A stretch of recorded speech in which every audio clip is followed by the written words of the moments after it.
असम का राज्यपाल बनने के बाद विधानसभा पूर्व नेता प्रतिपक्ष गुलाब चंद कटारिया पहली बार उदयपुर पहुंचे। डबोक एयरपोर्ट पर बीजेपी के कार्यकर्ताओं ने उनका गर्मजोशी के साथ स्वागत किया।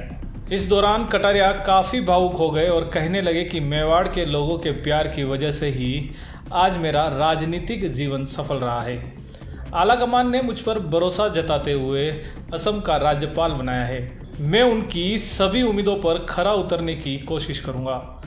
कटारिया ने कहा कि भारतीय जनता पार्टी सिर्फ पार्टी ही नहीं, एक विचारधारा है जो छोटे से कार्यकर्ताओं को साथ लेकर चलती है, जिसका मैं खुद जीता जागता उदाहरण हूँ। असम का राज्यपाल बनने के बाद भी मैं समाज सेवा के कार्य उसी तरह करता रहूँगा जिस तरह पहले करता था।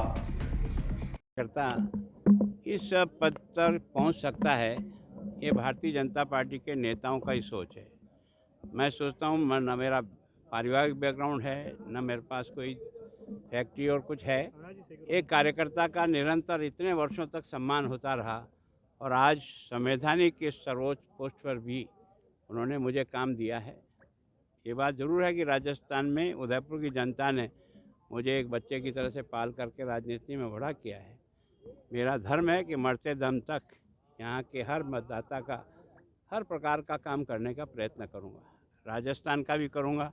और मैं जिस विचारधारा से जुड़ा हूँ इस 60-61 वर्ष से, वो केवल देश की सेवा के लिए जुड़ा हूँ, कोई पद प्राप्त करके कोई अभिमान करने के लिए नहीं। पद सेवा का काम है, अभिमान का नहीं। और वो सोचकर किया। और मैं अपने सब कार्यकर्ताओं से भी कहता हूँ कि हमारा भाग्य है कि हम ऐसे अच्छे विचारधारा से जुड़े हैं जिसमें समर्पण के साथ जनता की सेवा करना हमारा फर्ज है, उसको पूरा करें। अभी भी जो आपकी हमारी एक व्यक्ति से नहीं चल रही है पार्टी, एक हजारों लाखों कार्यकर्ताओं के द्वारा चल रही है।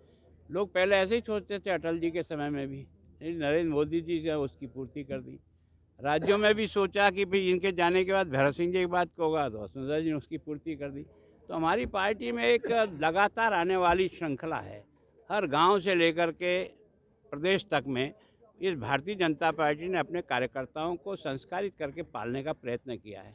तो मैं सोचता हूँ जिसको मौका मिलता है वो अपनी योग्यता को जनता को दिखा सकता है। कार्यकर्ता तो बहुत हैं, लेकिन बीजेपी में बिखराव नहीं हो सकता। कारण क्या है कि बीजेपी किसी व्यक्ति के आधार पर नहीं चलती है, सामूहिक निर्णय के आधार पर। जिसने अपना अहंकार प्रकट किया वो धराशायी हो गया। एक ने अनेक उदाहरण है। बलराज मधोक से बड़ा ताकतवर तो कोई हो नहीं सकता।